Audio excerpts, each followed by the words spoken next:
Добро вечер. Локални избори 2025. Предизборна дебата во топ тема на кандидатите за градоначелник на Велес. Марко Колев, коалиција Твоја Македонија, предводена од ВМРО ДПМН. Маја Хеско, коалиција за локални избори 2025, предводена од СДСМ. Маријана Деловска од политичката партија Демократи утрово го откажа гостувањето на кое беше поканета со образложение дека не се чувствува добро. Сите кандидати беа поканети од страна на ТВ Телма. Останете со нас, со дебатата почнуваме веднаш по овие реклами.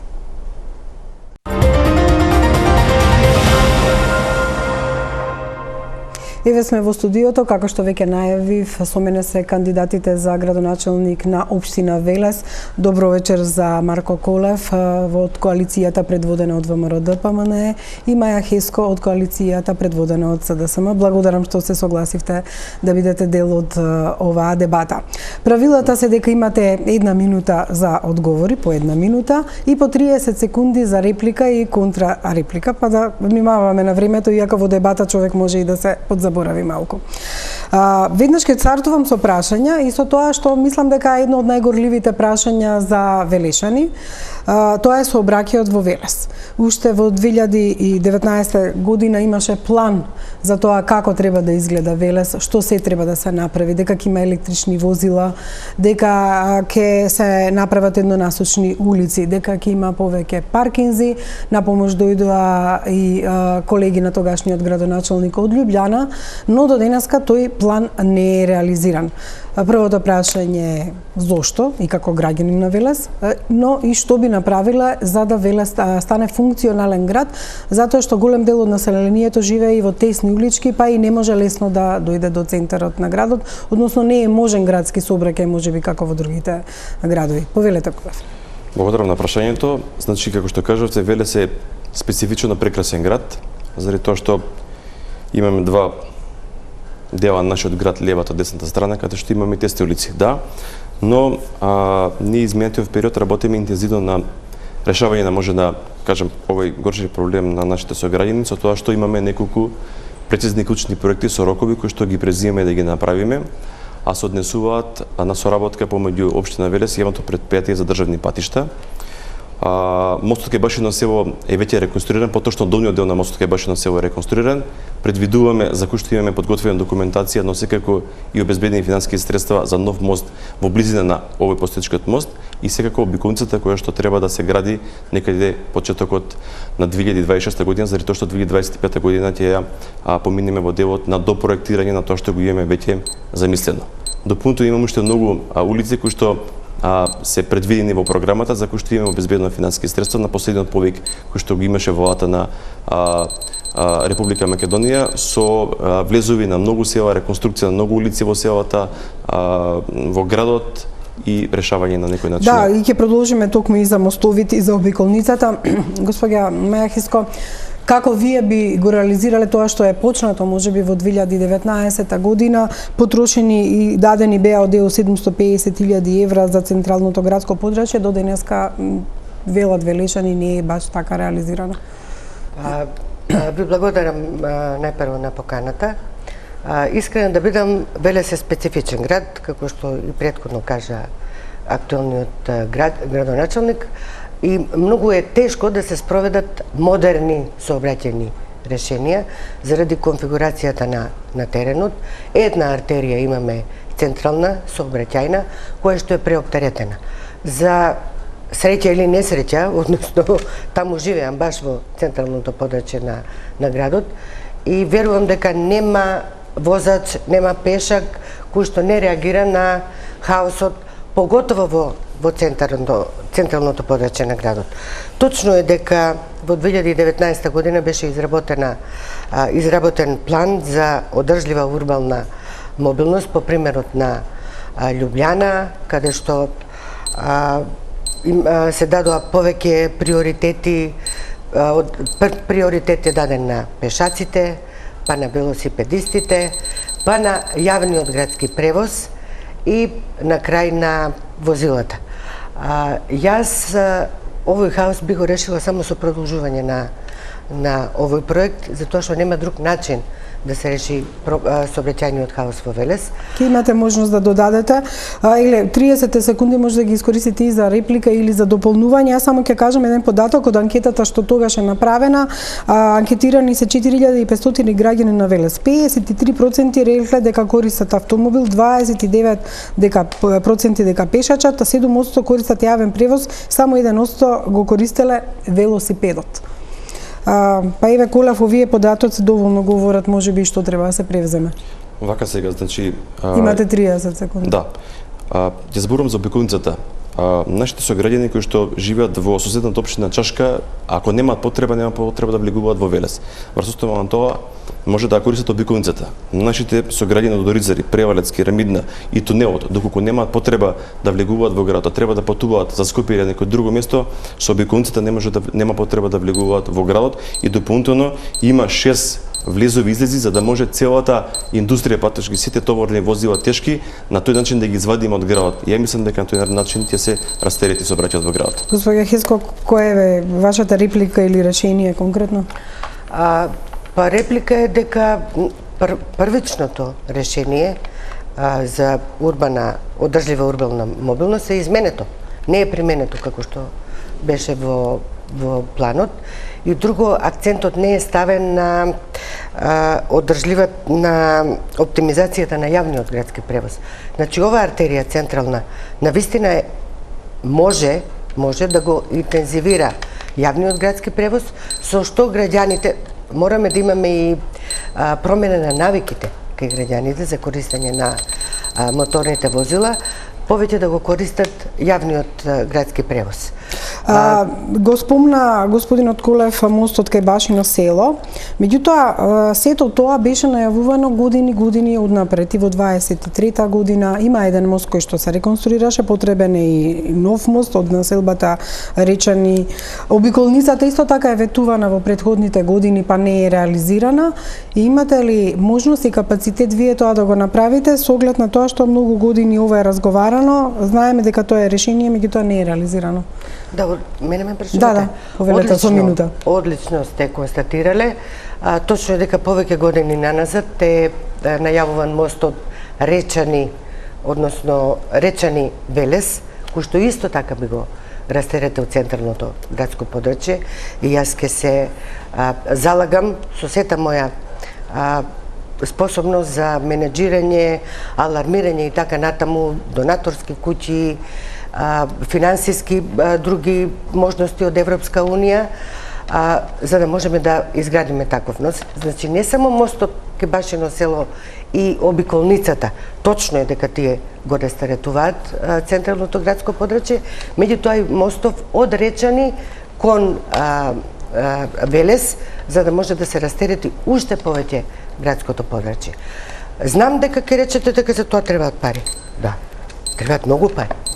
Меѓутоа, толку години се најавува и редно е веќе некој да се зафати, а верувам дека ако граѓаните ми ја дадат довербата, дека ќе завршам таа работа и дека ќе најдам начин и финансиски средства за овие мостови и обиколницата да се направи. Логично е да ве прашам, господине Колев, со оглед на тоа што до сега е актуелен градоначелник, зошто во претходниот мандат не успевте ништо од ова да направите?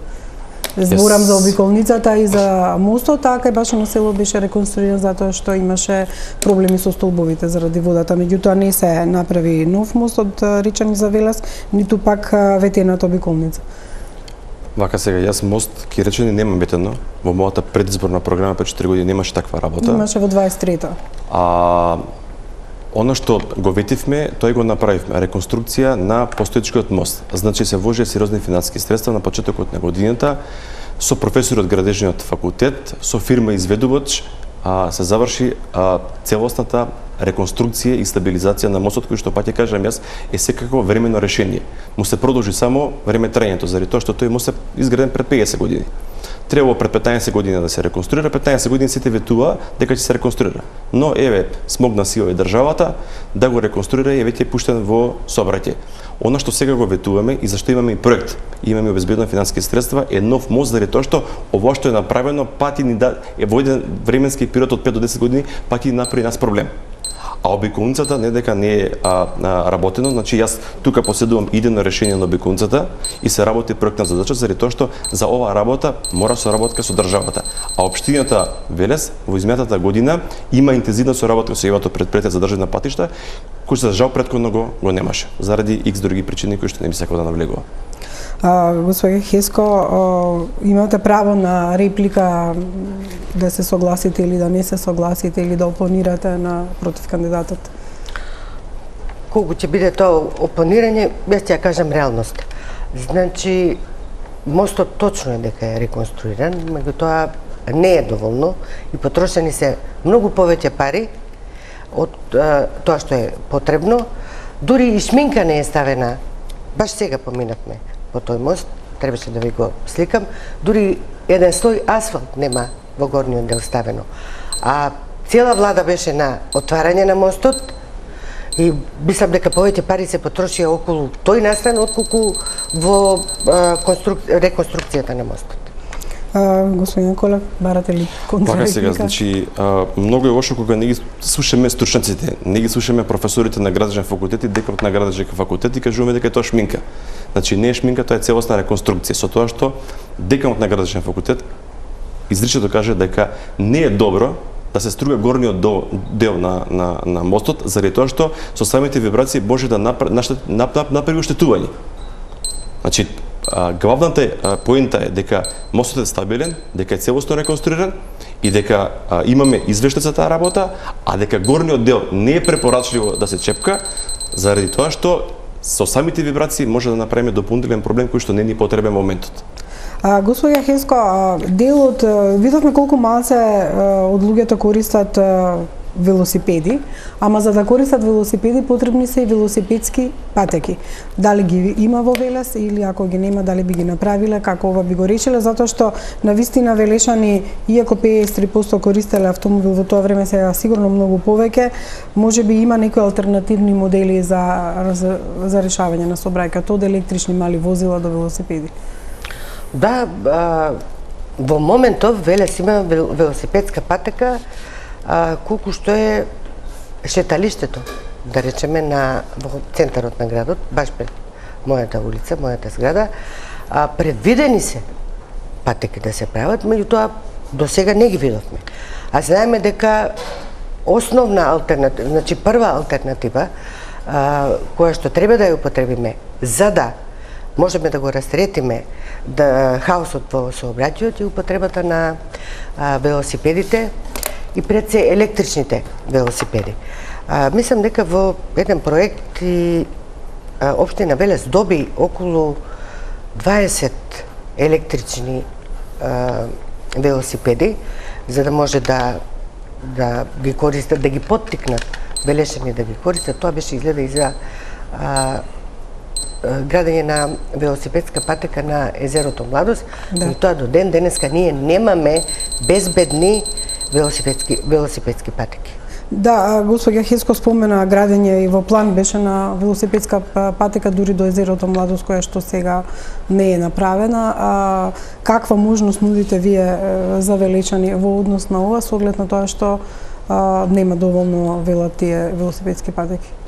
Вака, значи, сите сакаме да имаме велосипедска патека помеѓу Велес и езеро Младост, но заради регионалните патишта, аутопатите и другите инфраструктурни објекти кои што стратешко значење за државата, не е возможно да се изгради велосипедска патека. Тоа ми е потврдено од не знам колку експерти поврзани со ова проблематика, затоа општина Велес со поддршка на UNDP изготви техничка документација за 2 патеки кои што се надам дека во наредните години ќе бидат изградени. Тоа е велосипедска пешачка патека која што треба да го поврзи населеното место Поток со Свети Илија, за кој што веќе имаме постоечка документација, и уште една велосипедска пешачка патека која што треба да го поврзи Којник со Вршник да завршува во населба тунелот. Тие се двете опции кои што во моментов се разработуваат. Инаку кажавме и се согласивме сите дека Велес има тесни улици и дека не е возможно да има велосипедски патеки заради тоа што некаде ни немаме тротоари, а не па да имаме велосипедска патека. Велишани се жалат дека патот кон езерото, сега ова е дополнување на ова што го кажавте, да повелете, и дека е тесен и овој направение дека нема место за... Да, точно е. Само да реплицирам со една реченица на претходно во излагање на актуелниот градоначалник, значи реториката се надевам кога веќе има проект, не ми се допаѓа. Нема се надевам. Работиме на тоа да се направи. Проект има, засукуваме ракави, бараме финансиски средства и правиме. Нема надевање. Само работа. И добро менеджери.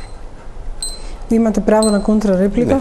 Јас себе ќе го поставам прашањето, велиша ми велат дека нема можност за велосипедска патека, дури и патот кон езерото е тесен и страшен за возење навечер. Како тогаш воопшто е можно да се направи безбедна патека за велосипедисти кога тие се жалат и на овој регионален или локален пат, не знам точно од што спаѓа. Поврзувањето не, тоа е локален пат, тоа е езеро Младост Велес.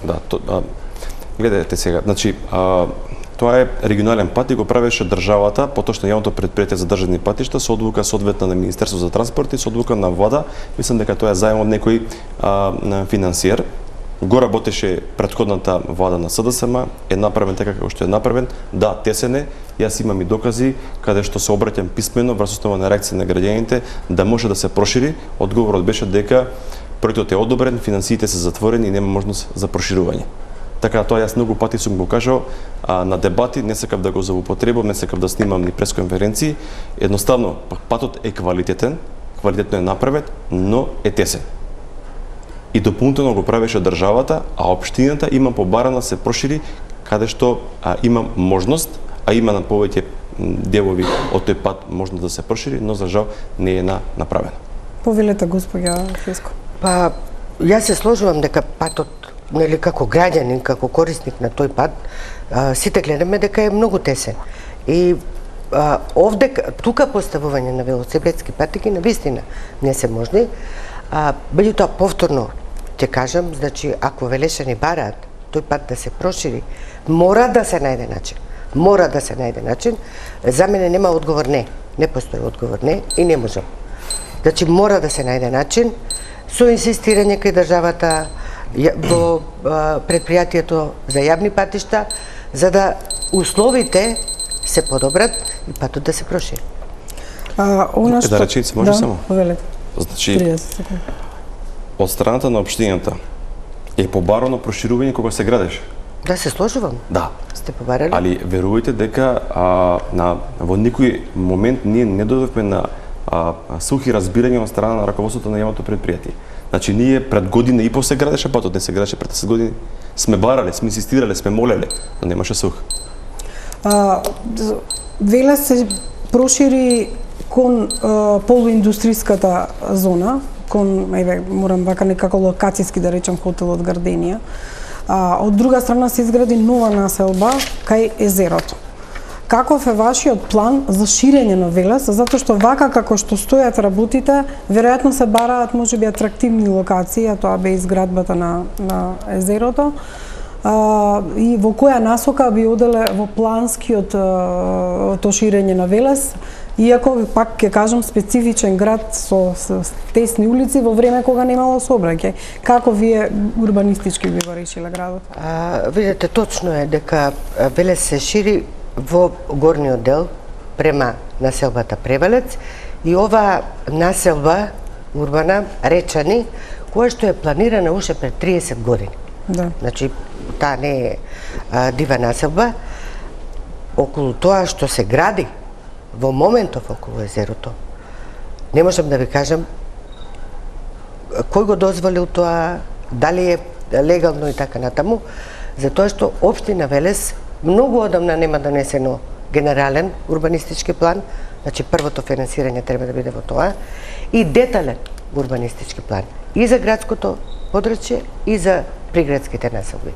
Ова што се случува со езерото сега и градењето на населбата, мислам дека може само градоначалникот актуелен да ни одговори како е дојдено до тоа населба, дали е тоа урбанизирано, како се дадени дозволи за градба, мислам дека он може да не каже.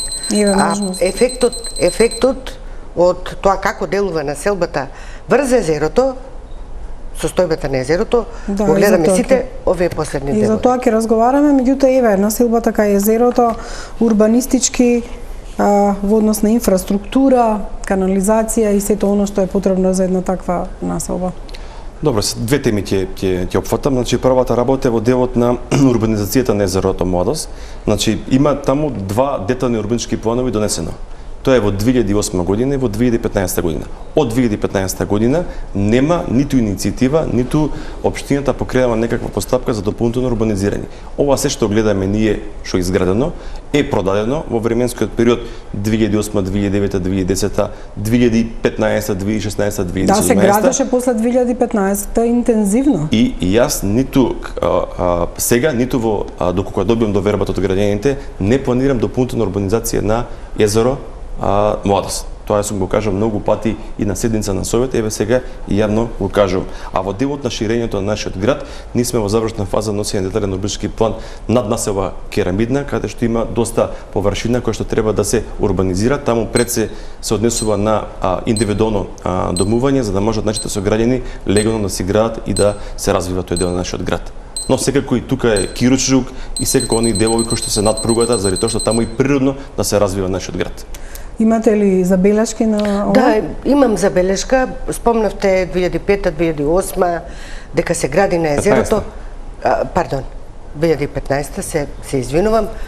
Меѓутоа, факт е дека покрај езерото се гради овие последни 2 години најмногу. Значи, најмногу објекти се изградени сега. Па за тоа прашувам, дали се во врска, дали се според деталниот урбанистички план, кој што кажа градоначалникот актуелен дека постои, или е нешто друго во прашање? Има конкретно прашање и право за контрареплика. Добро, вака сега, значи сите што работиме поинтензивно со локалната самоуправа, знаеме дека после продажбата, ако на пример деталниот урбанички план е донесен најновиот 2015 година, да, после продажбата постојат и советот да ги изгласа може, не, друго ми беше не е слово што мора да се почитува. Друго ми беше поентата. Значи тие се продаде некаде 2016-2017 и си имаат одреден временски период на градба. Тоа е најчесто 10 години. Така да дел од градбите сега се градат. Дел се изградени, така да не можеме ние на инвеститорот да му кажеме гради во 2016 или во 2020 или во 2025. Значи се е согласно урбаничките планови. Вие не би го менувале? Ја не планирам нов детален урбанички план и некаква измена. Тоа што е последно во 2008 во 2015, тоа е тоа. Можеме само, и тоа го зборуваме, не сакав да го дебатирам и отварам како тема, да направиме ние таму мониторинг и забрана за секаква друга активност. Зеленивото да се остане, значи имаме таму голем дел и на приватни парцели, зборуваме од другата страна на езерото, каде што не планираме ниту во Да. Ке морам да ве прекинам, меѓутоа нема проблем. Ќе дајме малце повеќе време и напротив кандидатката. Дали сте забележале градби кои што можеби излегуваат од оние стандардни? Например, има градби P+6, а дадена е дозвола P+4. Потоа, дали мислите дека инфраструктурно таму може да издржи например струја, вода, притисок на вода и слично? Убаво прашање ми поставите, без разлика што за тоа не се подготвував, значи да имам проверено градежните дозволи, какви се и така натаму. Меѓутоа, зборувањата во ВЛС дека таму се градат објекти кои што имаат дозвола за домување, а фактички тој објект има 60 водомери, 60 струјомери и така натаму, и сега дали е тоа објект за домување. Не, значи велам, не знам чие, не знам кој е дал дозволата, меѓутоа тој постои и се гради. Се гради точно на така се вели тоа малиот дел на комуналното решение од левата страна на езерото, каде што ќе ги оптерети, и не верувам дека има капацитет да се примат одводните делови, односно одводот од овој објект, и нормално дека ќе го оптерети целиот тој систем кој што оди до браната на Белешкото езеро. Да, покрај езерото Младост има нова населба, нели се градат и хотели и апартмани. Еден од податоците е, например, во Дуполт не е планирано P+3, како што реков, а изградено е многу повеќе и ова со саатите, исто така јас имав од граѓани прашање да како е можно да има повеќе водомери и саати, како дозволиле ЕВН и водовод кога е објект за домување, всушност е апартмани и веројатно ќе биде хотел. Па 60. Објект за домување 60. Вие дали знаете за таков објект? Вака сега, јас си позицијата што извршувам е сериозна позиција и имате можности за контрола, сакам да речам. Да кажам, значи прва работа за да подпише градоначалникот одобрение за градба, има проектантски куќи кои што го подготвуваат, пред тоа да го аплицираат во општината, има најмалку тројца луѓе кои што ставаат подпис пред подписот на градоначалникот. Тоа се архитекти, градежници, правници кои што гарантираат дека е согласно законите и согласно процедурите во Република Македонија. А тоа што кажува некој поединец од одредена политичка партија, тоа е друга работа.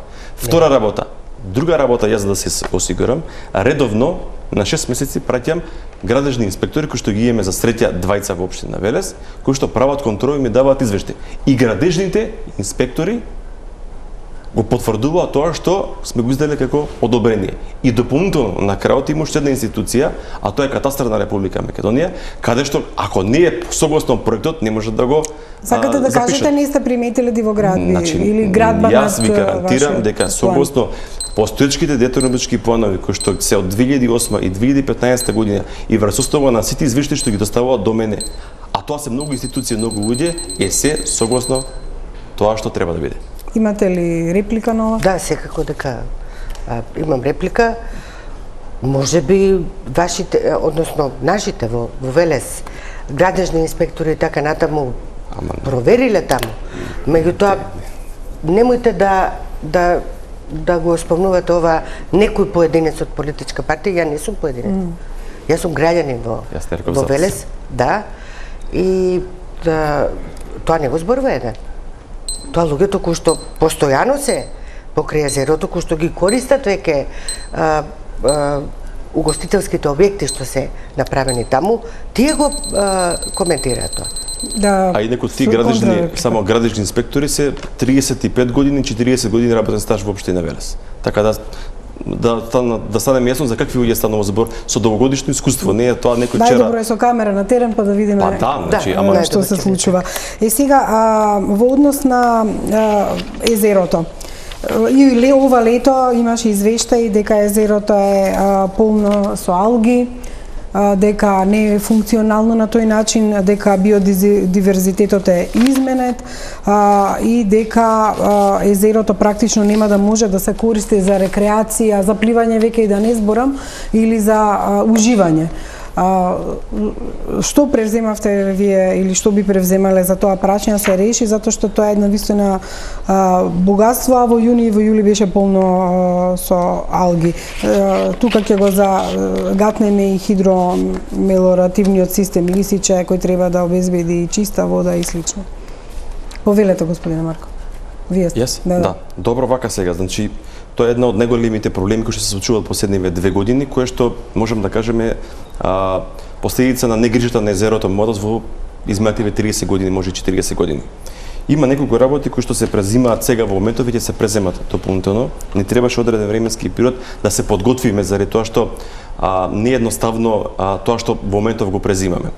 Општина Велес има надлежност на неколку работи, а тоа е да го чисти коритото на Отовичка река, зашто веќе градажна механизација се наоѓа на лице место и го чисти веќе неколку дена, зашто има и соодветни фотографии кои што ги понесов со мене. Значи направивме проект за чистење на Отовичка река, дополнително обезбедивме соодветна документација, пред неколку дена стаса дозволата и веќе фирмата почиња да работи. Дополнително јавното предпријатие Лисиче, кој што е во собственост на државата, презима одредени број на работи, како што е, например, распиша тендер за механичко странување на наслагите и другите органски материјали околу акумулацијата, подготви проект за бушотини, заради тоа што не треба свежа вода, и со професори од Машинскиот факултет бара најсоодветно решение за сифонско празнење на езерото, заради тоа што вентилите кои што се 30-40 години отворени не е возможно да се отворат, но секако тука сме во комуникација со државата за крајната цел, а тоа е поврзување со цевковод од Лисиче кон Младост за... Ке имате можност да додадете. Господја Хеско, еве, состојбата на езерото ја можевме да ја видиме во јуни и јули, не е прв пат. Како вие би го решиле овој проблем? Па видете, езеро Младост е емотивно, кон езерото сме врзани сите ние велешани, па дури и од околните градови, затоа што представуваше нели транзитен туристички центар, па и излетничко место на повеќе граѓани не само од Велес, туку и од околните општини. Секако дека до сега, значи од лани, градоначалникот сигурно можел да превземе нешто, односно да ги алармира институциите кои што се одговорни, јавното предпријатие Лисиче, како и комуналното предпријатие Дервен, и како би го решило тоа? Па нормално, со поврзување на изградување на цевковод од бараната Лисиче до езерото, за да езерото се снабдува со чиста вода за пиење. Друго, чистењето на коритото на езерото и овие алги, тоа е цврст отпад, мора да се отстранат физички. За тоа помагаат повеќе друштва, Сдруженија, Риболовното друштво, акцијашите во Велес и така натаму за да се исчисти. Меѓутоа, пречистителната станица мора да се стави во функција. Значи, до сега неколку пати е констатирано дека таа не работи. А потрошени се многу пари пред години за таа да се постави и да се пречистува водата која што истекува од езерото и да оди во Вардар како чиста вода. Ќе може да дополните во вашата контрареплика? Имате ли вие забелешки или да додадете во однос на езеро Младост?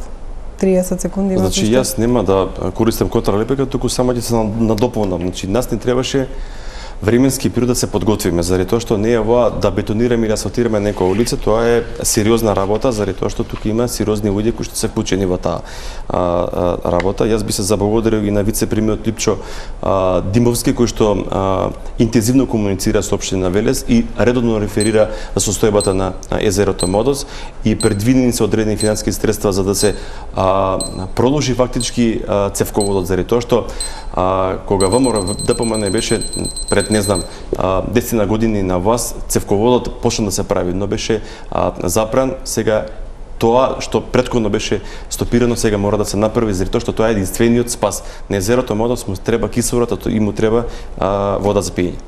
Повелете ако имате да дополните или уште 30 секунди. Да, би дополнила. Значи, се сложувам дека цевководот мора да се направи за да се спаси езерото и да се донесе чиста вода. Меѓутоа, пред малку го слушнав актуелниот градоначалник, 3 дена веќе работи фирма за чистење на коритото на Отовичка река. 3 дена. Во кампања не можеше тие 3 дена да бидат многу порано или покасно после завршувањето на кампањата кога веќе ова помина. Малку ми личи тоа на предизборен маркетинг. Морам додам на друга тема, дивоградби, околу 80 објекти кај Бабуна и Пешти нелегални, со години се зборува за нив,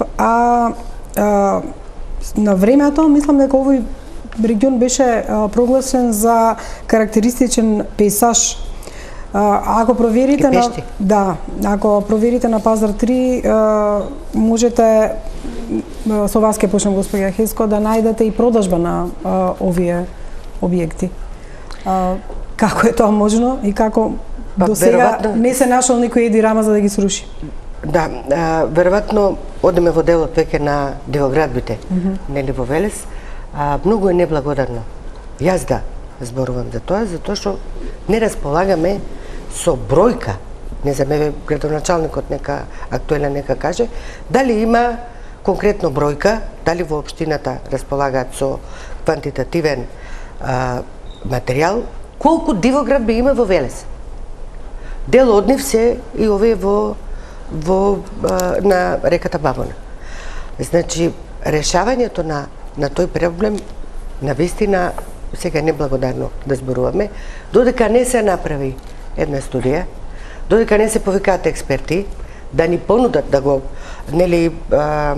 скенираат теренот, да го испитаат и да ни понудат решение. Дивоградба е дивоградба. Законски, нели, нешто што не е дозволено, е дивоградба. Значи нема решение. Меѓутоа, тоа може да се реши само со една широка расправа помеѓу Велешани, може да се реши со анализа за тоа каде се тие дивоградби. Во Велес, например, дивоградбите не ги гледаме. Кој знае дека е дивоградба? Сигурно моите комши, јас не им барам дозвола за градба. Барате регистар на дивоградби, господин Барам Кулев? регистар, на дивоградби. Благодарам што ми помогнавте. Да, само ќе морам да ве прекинам, па да си го чувате мислата во тие 30 секунди или ќе реплицирате или ќе додадете. Господине Кулев, во однос на дивоградбите кои што се една од тие исто така вечни теми како обиколницата и ова.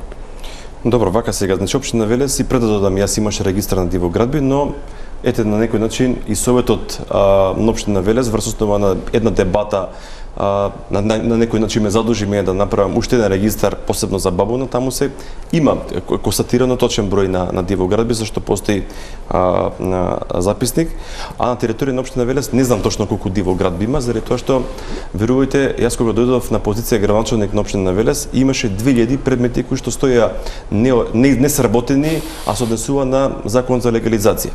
Ние врз основа на тој закон за легализација се реорганизиравме внатре во општината, сработивме, може да кажем, околу 1800 проекти, дел се легализирани, дел не се легализирани и очекувам дека во наредните месец-два ќе се затвори тој процес на легализација за да може луѓето кои што, не знам, поднеле пред 10 години, пред 15 години документи за легализација да им се легализира објектот. Значи, поентата беше да се сработат, не се решени сите позитивно, има и одбивања, но можам да кажам дека за Бабуна постои регистар на дивоградби, кој што и пред да додам јас, но секако и од кога сум јас градоначалник. Да, ама точен број не се знае. Господја Хескината, знам само да не шпекулирам. на реплика.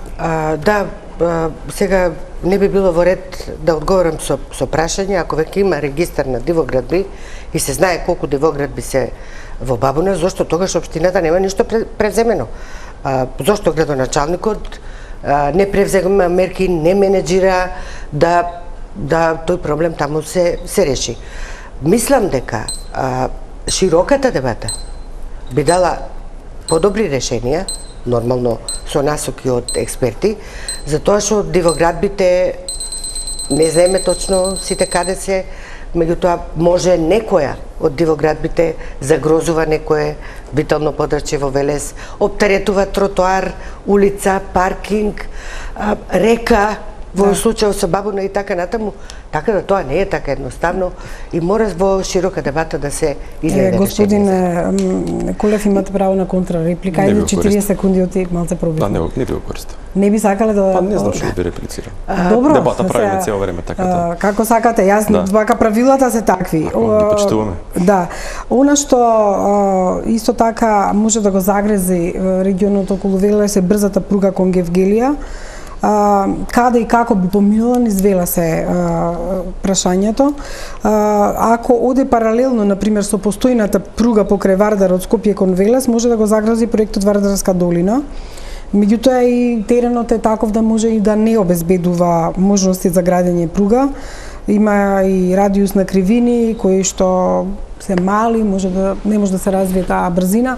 Еве, господине Кулев, како ќе ја заштитите Вардарска долина, која спаѓа исто така и во вашата општина и во вашиот регион? Од една страна е убаво да има брза пруга, од друга страна знаете дека има експерти кои го критикуваат тој процес. Овака, тоа што јас го знам или врз основа на дебатите што ги имаме и внатре во помеѓу градоначалниците, помеѓу ЗЕОС, помеѓу градоначалник и министер, тоа што знам јас дека Велес нема да биде заобиколен, права работа, што е добро. Брзата пруга од Скопје до Велес би требало да дојде до сегашната фактички постројка на македонски железници, а да се наоѓе моментално и се разработува решение да не мине низ градот, заради тоа што не е возможно во градот да се изгради уште една лента и да има брз проток. На некој начин таа идеја јас се поздравувам. Ако ние можеме да тргнеме барем една од пругите, а зборувам за Гевгелиската пруга што поврзува Велес кон Гевгелија за Солун, јас би бил најсреќен човек на Велес. Тоа значи би се растелетил сообраќајот, заради тоа што немаме проблеми со минење на возови секојдневно и би имале можност и за нова сообраќајница, и за нова велосипедска патека, и за нова пешачка патека која што ќе мине низ Велес, но ќе секако ќе оди и до Бабуна и надоле кон долните делови на нашиот град. Еве, господја Хеско, истото прашање за проектот со брзата пруга. Проектот со брзата пруга, навистина, и јас би го поздравила. Тоа му треба на Велес и треба на државата, тој коридор секако да се забрза. Меѓутоа, Велес има таа несреќа да таа пруга поминува низ центарот на Велес. И неколку улици се во застој, нели, кога поминува возот. Би била јас среќна кога таа пруга некако би го заобиколила Велес, затоа што навистина е директно во самото централно градско подрачје, па и низ цел Велес, да речем, поминува стариот дел на Велес. Поддржувам технолошки развој, поддржувам нови иновативни решенија кои што ќе го подобрат животот на жителите во Македонија, не само на Велес.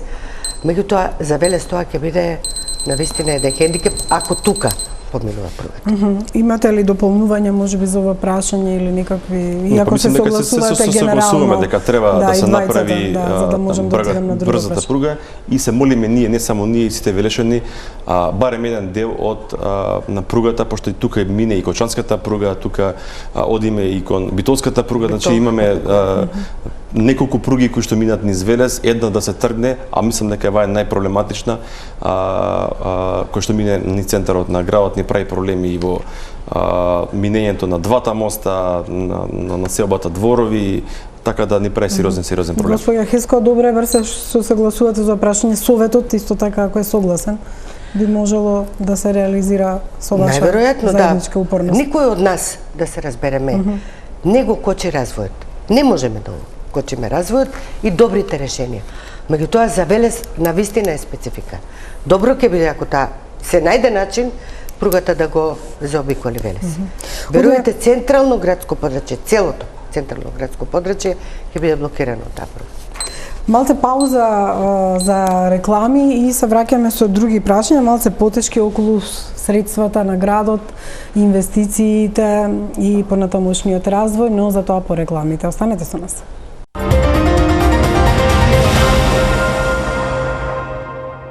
Се враќаме во студиото со кандидатите за градоначелник на Велес, господинот Колев и господја Хеско. Првиот е кандидат на коалицијата предводена од ВМРО-ДПМН, господја Хеско е на коалицијата предводена од СДСМ. Како што веќе најавив, сега малце за прашање од економијата и буџетите. Јас само ќе кажам исто така неколку работи што беа претходно најавувани, планирани беа 6 до 6,5 милиони евра годишни инвестиции да се децентрализираат тие средства од буџетот да бидат специјално за Велес, тоа беше ветувано 23 година. И вкупно требаше околу 26 милиони да бидат оделени за инвестиции. Од друга страна дојде и средствата од кредитот од Унгарија.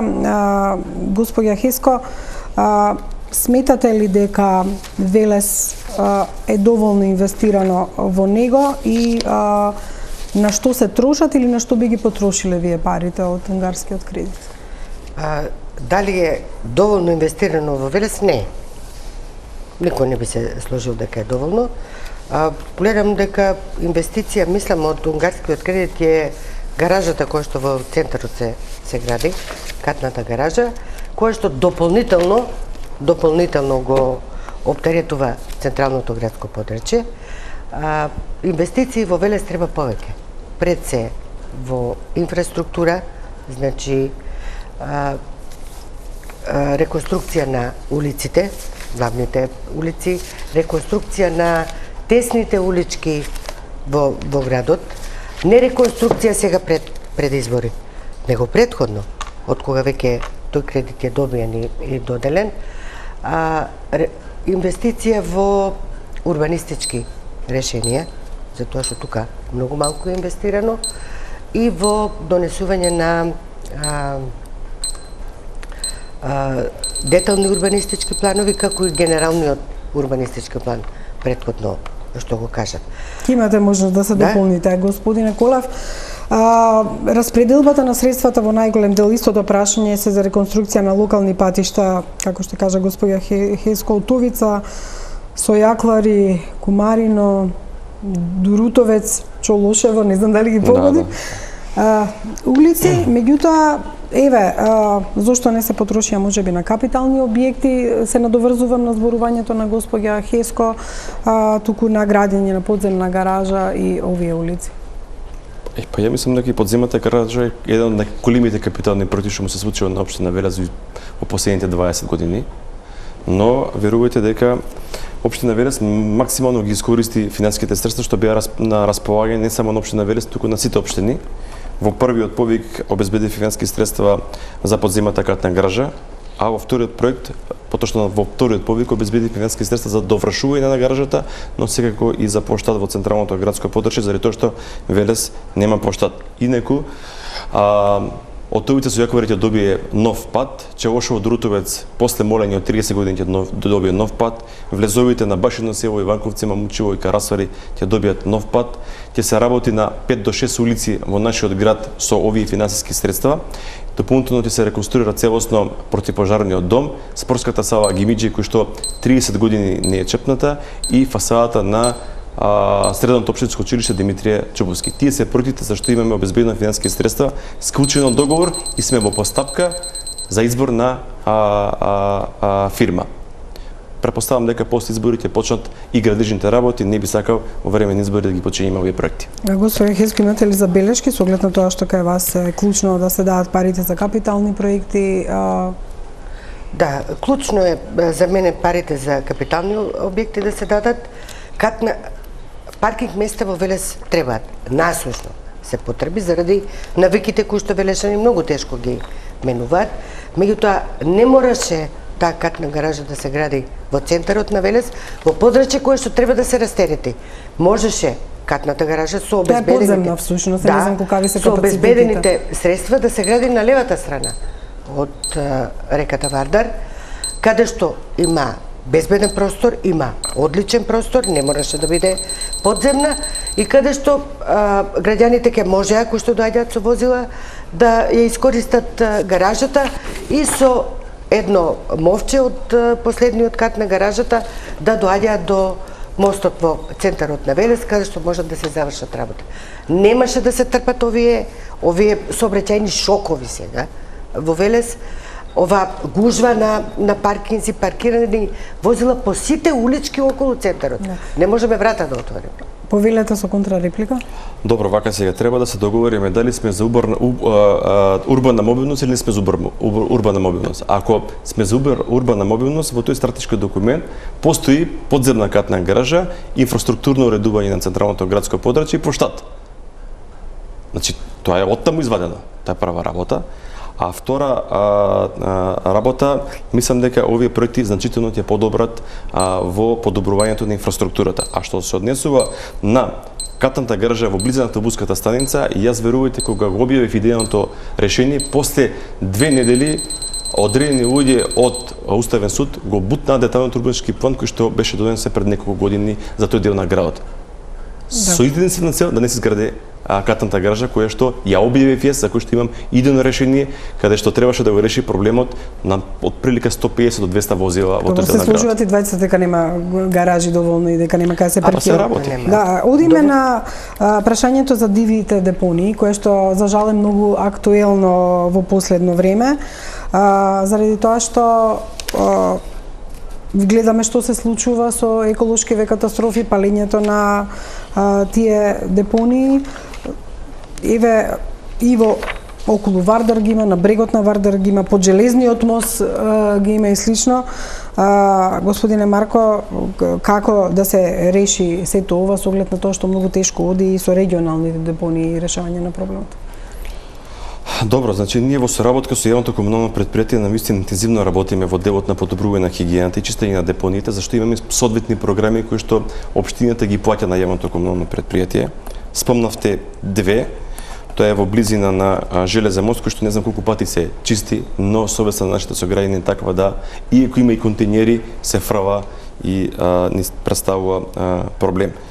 Тоа што сакам да го кажам е дека ние се зафативме со еден од најголемите проблеми да го решаваме, тоа е депонијата за градежен шут, кој што искрено да кажам, не е само за градежен шут, има и наши сограѓани кои што фрлаат таму и секаков друг отпад. На претходните седници на Советот веќе е почната постапка за затварање и отварање на нова депонија за градежен шут, а таа депонија искуствено сите експерти што сум ги прашал е добро вика да се покрие и да се насадат дрва за да може тоа да биде парк, за да не биде навиката продолжена во период. Работиме на повеќе кампањи, сакај го Велес, чисти го Велес, многу еколошки акции, подобрена зачитана на хигиената во нашиот град, но сепак треба уште многу работа. Господин Хиско, вашето решение за намалување на ваквите диви депонии и Да, само ќе ве дополна за тие диви депонии, не се само покрај Вардар, туку и во центарот на Велес.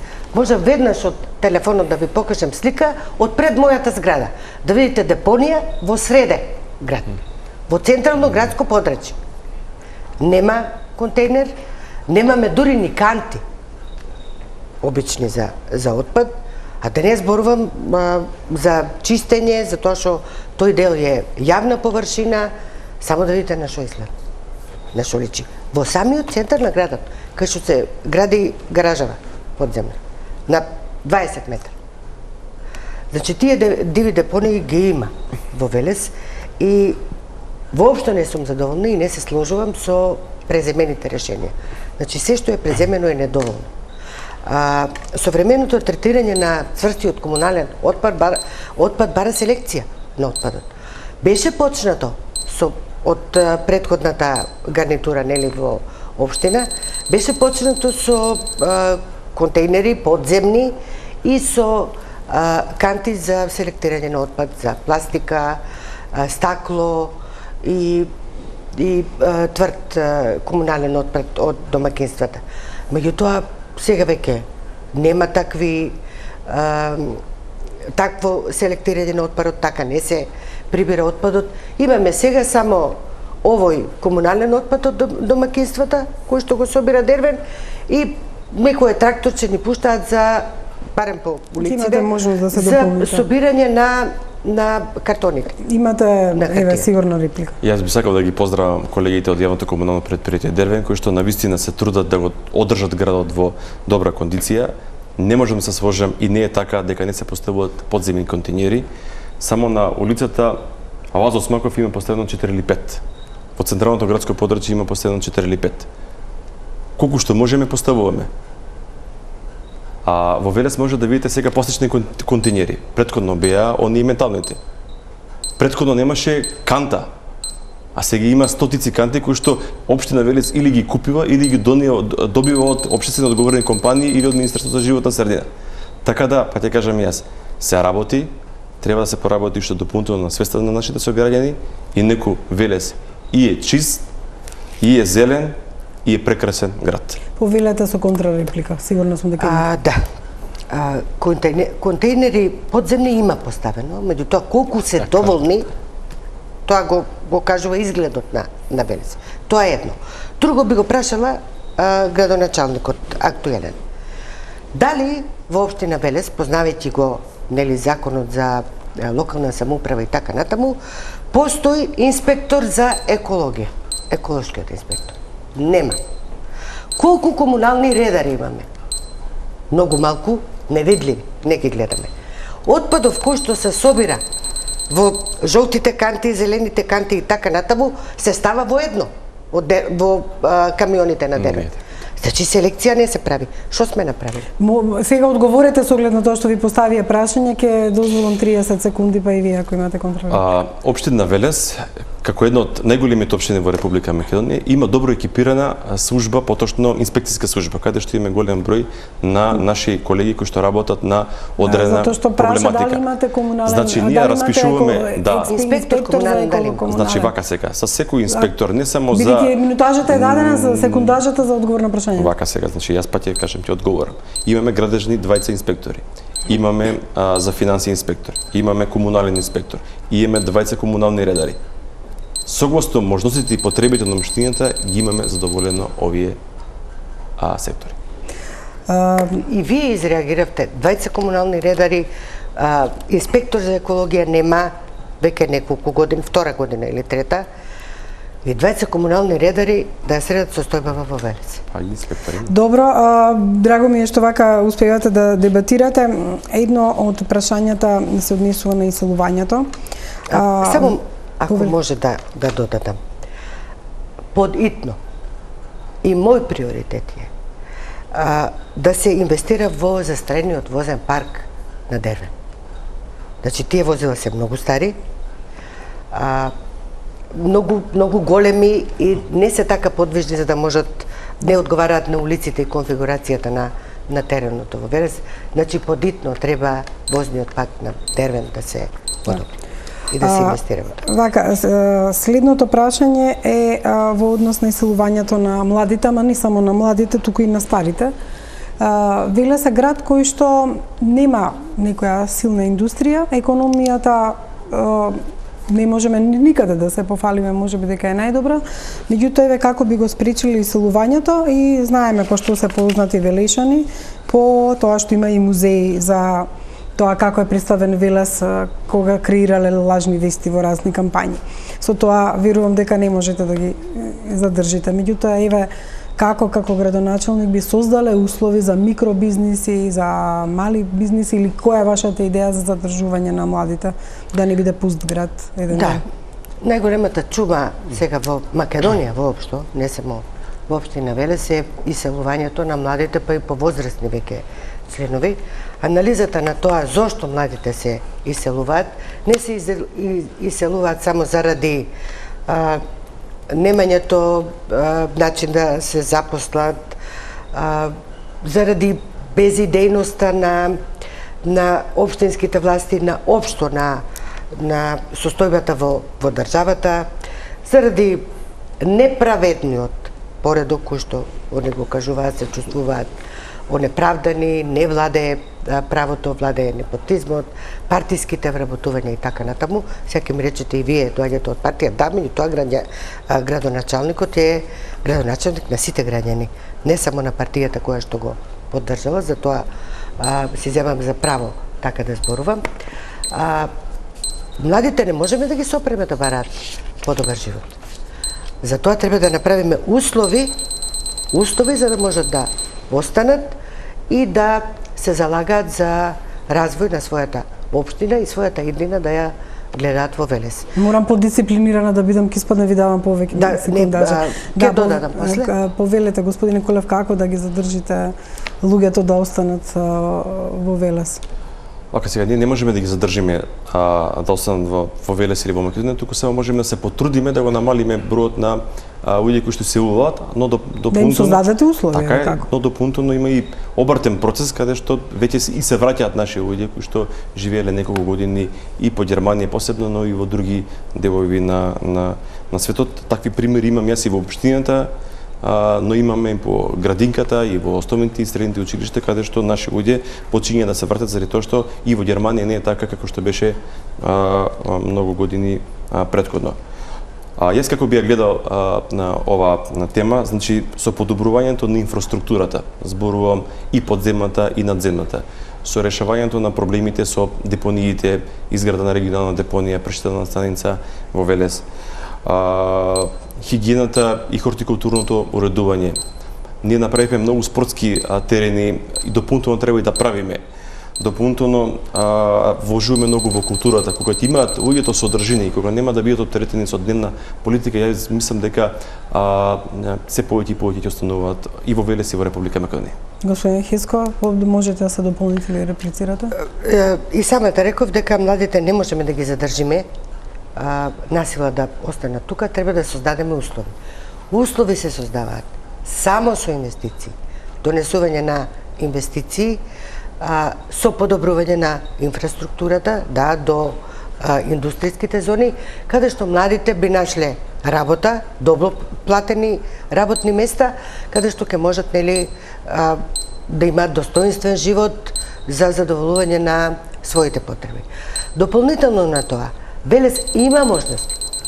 Капацитетите на Велес не се доволно искористени, каде што младите би можеле да развиваат своји бизниси, иновативни бизниси, она кое што не постои во Велес и кое што, еве како што и сами рековте, културата недоволно искористена за промоција на Велес и за отварање на работни места. Да, господине Кулев, имате право на дополнување или... Па јас пак би се задржал на овие работи. Тие се клучните работи за кои што, еве, јас како релативно млад човек, но тука, еве, имам и пријатели, роднини кои што се помали од мене, но секако и моите деца, го сакаат тоа, да отидат безбедно или во градинка или во основно средно училиште, да се вратат, да им е чисто, да спортуваат, да имаат можност за спорт, за култура и врз основа на тие придобивки, мислам дека ќе ги задржиме младите во Велес. Да, спомнавте и двајцата култура, најактуелно прашање, колку пари, еве, господине Колев, да ќе дадете за Северина и познатата ваша Питијада. Критиките на македонските музичари се дека се даваат многу пари за изведувачи кои се од странство, а не доволно за промоција на македонската култура и македонските пејачи. Зборам, тоа е за секој град, не само за Велес. Велес има еден од поскапите уметници кои ќе дојде, тоа е Северина.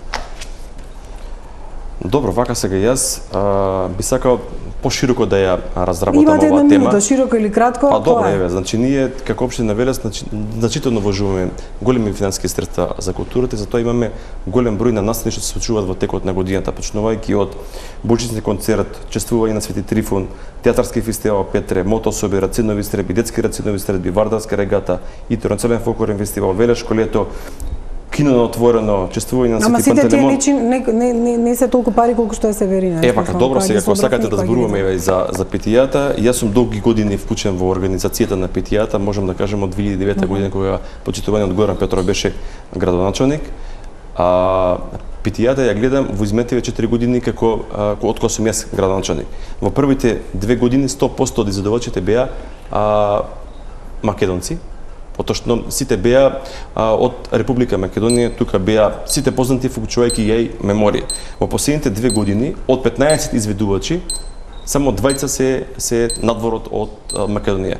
Они беа 2 од Србија, во година ќе биде господјата што спомнавте од Хрватска и групата популарна од Србија. Така да гледаме и македонските пејачи, македонските естрадни уметници да бидат застапени и во делот на народното, и во делот на забавното, и во делот на нашата, значи, поп музика. Како вие би организирале еве Питијадата или културниот живот на Велес? Ова вака го издвојувам од и сега ќе биде брзо.